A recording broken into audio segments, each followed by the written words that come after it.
जय श्री कृष्णा। राधे राधे। हे प्रिय भक्तों, स्वागत है आपका हमारी यूट्यूब चैनल शिव और शक्ति में। हे प्रिय भक्तों, आप सभी को हरतालिका तीज की हार्दिक शुभकामनाएं। दोस्तों, आज हम इस वीडियो में बात करेंगे हरतालिका तीज का व्रत साल 2025 में कब रखा जाएगा और इसकी पूजा का शुभ मुहूर्त क्या रहेगा, हरतालिका तीज की पूजन सामग्री क्या है और इसकी संपूर्ण पूजा विधि क्या रहेगी, हरतालिका तीज व्रत के नियम क्या हैं, इस दिन क्या करना है क्या नहीं करना, इन सभी विषयों की जानकारी आपको इस वीडियो में प्राप्त होगी। लेकिन वीडियो शुरू करने से पहले आपसे निवेदन है कि यदि वीडियो आपको थोड़ा सा भी अच्छा लगे, यूजफुल लगे, तो कृपया एक बार लाइक अवश्य कर दीजिएगा और अखंड सौभाग्य की प्राप्ति के लिए व इच्छा पूर्ति के लिए कमेंट बॉक्स में अवश्य लिखिएगा जय माता दी या जय माँ गोरा। तो चलिए बात करते हैं हरतालिका तीज की। दोस्तों, हरतालिका तीज हिंदू धर्म में किए जाने वाले प्रमुख उपवासों में से एक है। हरतालिका तीज व्रत को सभी व्रत में सबसे बड़ा व्रत माना जाता है। इसे भाद्रपद माह के शुक्ल पक्ष की तृतीया तिथि को किया जाता है। सुहागिन महिलाओं के लिए इस व्रत का बहुत ही खास महत्व होता है। इस व्रत में भगवान शिव, माता पार्वती और गणेश जी की पूजा होती है।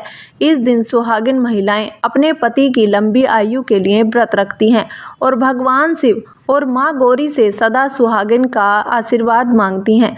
दोस्तों, हरतालिका तीज का व्रत निर्जला और निराहार होता है, जिसमें महिलाएं रात्रि जागरण करती हैं और व्रत को संपूर्ण करती हैं। इस व्रत को कुंवारी लड़कियां भी रखती हैं, माता पार्वती जी की तरह अच्छा वर प्राप्त करने के लिए।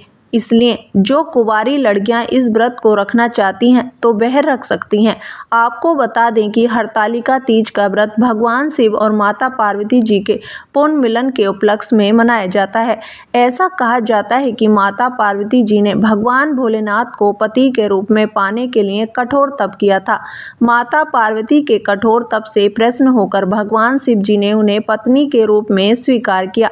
तभी से अच्छे पति की कामना और पति की दीर्घायु के लिए कुंवारी कन्या और सौभाग्यवती महिलाएं हरतालिका तीज का व्रत रखती हैं और भगवान शिव और माता पार्वती जी से आशीर्वाद प्राप्त करती हैं। हरतालिका तीज का व्रत कब रखना है, पूजा का शुभ मुहूर्त क्या है, यह जानें। इससे पहले हरतालिका तीज की सामग्री, पूजा विधि, व्रत के नियम समझ लेते हैं। दोस्तों, हरतालिका तीज व्रत को निर्जला और निराहार किया जाता है। सूर्योदय से पहले अगले दिन सूर्योदय तक अन्न जल ग्रहण नहीं किया जाता। हरतालिका तीज व्रत करने पर इसे छोड़ा नहीं जाता है। प्रत्येक वर्ष इस व्रत को विधि विधान से करना चाहिए। हरतालिका तीज व्रत के दिन रात्रि जागरण किया जाता है। इसके अलावा हरतालिका तीज को कुंवारी कन्याएं और सुहागिन महिलाएं करती हैं। इस व्रत में महिलाएं नए वस्त्र धारण करके 16 श्रृंगार करती हैं।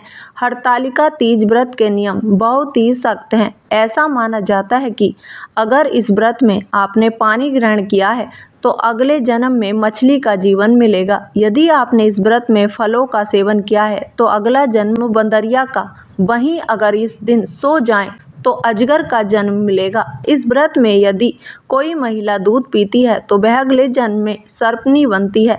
जो शक्कर खाती है वह मक्खी बनती है। जो मांस खाती है वह शेरनी बनती है। जो अन्न का सेवन करती है वह स्वरी बनती है। इसलिए हरतालिका तीज का व्रत पूरे नियम और संयम के साथ करना चाहिए। अब हम जानते हैं हरतालिका तीज व्रत की पूजन सामग्री के बारे में। दोस्तों, इसमें भगवान शिव और पार्वती जी की मिट्टी की मूर्ति बनाई जाती है। इसलिए सबसे आवश्यक सामग्री है काली मिट्टी और बालू या रेत। इसके अलावा लाल कपड़ा, केले का पत्ता, फुलेरा, साथ ही बेलपत्र, समी पत्र, धतूरा, आकड़े का फूल, भस्म, श्रीफल यानी पानी वाला नारियल, पान का पत्ता, दूर्वा, गेंदे या गुलाब के फूल, माला, ऋतुफल, मेवा, मिष्ठान और बेसन से बने लड्डू, माता पार्वती जी के जेवर श्रृंगार का सामान, वस्त्र, धोती या गमछा, घी, कपूर, सफ़ेद चंदन, रोली, सिंदूर, अक्षत, कलश, गंगाजल, पंचामृत में दूध, दही, घी, शहद और शक्कर, आम का पत्ता, सुपारी, लौंग, इलायची आदि सामग्री लेकर विधिवत पूजा करनी चाहिए। चलिए अब हम जानते हैं हरतालिका तीज की पूजा विधि के बारे में। दोस्तों, हरतालिका तीज की पूजा प्रदोष काल में ही की जाती है। पूजन के लिए सबसे पहले मिट्टी से भगवान शिव, माता पार्वती और गणेश जी की प्रतिमा बनाएं। उसके बाद फुलेरा बनाकर उसे सजाएं। पूजा के समय सुहागिन महिलाओं को नए वस्त्र धारण करके 16 श्रृंगार करना चाहिए। फिर इसके बाद आप एक लकड़ी की चौकी या पटा रखें और उस पर लाल रंग का वस्त्र बिछा लें।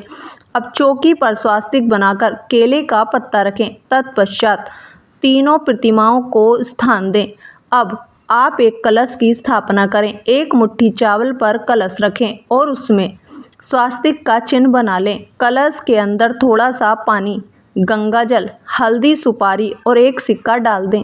फिर आम का पत्ता रखकर उसके ऊपर चावल से भरी कटोरी रख दें और उसके ऊपर दीप प्रज्वलित करते हैं। कलश पूजन के बाद आप भगवान शिव, माता पार्वती और गणेश जी की विधिवत पूजा करें, उनका श्रृंगार करें।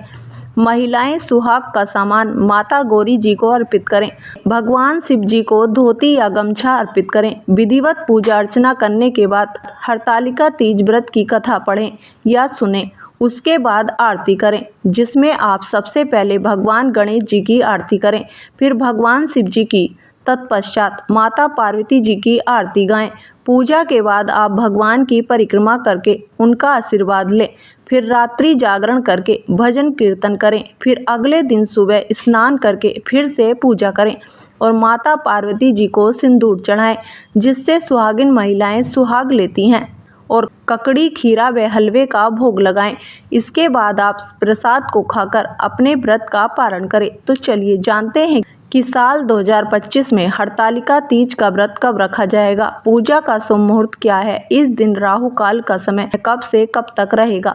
तो आपको बता दें कि भाद्रपद माह के शुक्ल पक्ष की तृतीया तिथि की शुरुआत 25 अगस्त 2025 दोपहर को 12:34 पर होगी और तृतीया तिथि की समाप्ति 26 अगस्त 2025 की दोपहर को 1:54 पर हो जाएगी। तो उधर तिथि के अनुसार हरतालिका तीज का व्रत 26 अगस्त 2025 दिन मंगलवार को रखा जाएगा और प्रातःकाल पूजा का शुभ मुहूर्त सुबह 5:56 से लेकर सुबह 8:31 तक रहेगा। इस शुभ मुहूर्त की कुल अवधि 2 घंटा 35 मिनट की है। दोस्तों, हरतालिका तीज के दिन जो लोग प्रदोष काल में पूजा करते हैं, उन्हें 26 तारीख को तृतीया तिथि समाप्त होने से पहले ही पूजा कर लेनी होगी। यानी 26 तारीख की दोपहर को 1:54 से पहले ही आप प्रदोष काल की पूजा कर लें, वरना इसके बाद चतुर्थी तिथि स्टार्ट हो जाएगी। इस दिन सूर्योदय का समय सुबह 5:56 पर रहेगा और सूर्यास्त का समय शाम 6:49 पर रहेगा और इस दिन राहु काल का समय दोपहर 3:36 से लेकर शाम 5:13 तक रहेगा। दोस्तों, राहु काल अशुभ समय होता है, इस दौरान कोई भी शुभ कार्य ना करें। तो दोस्तों, कैसी लगी आपको आज की वीडियो? अगर वीडियो अच्छी लगी हो तो कमेंट बॉक्स में जय माता दी या जय माँ गौरा जरूर लिखें। धन्यवाद।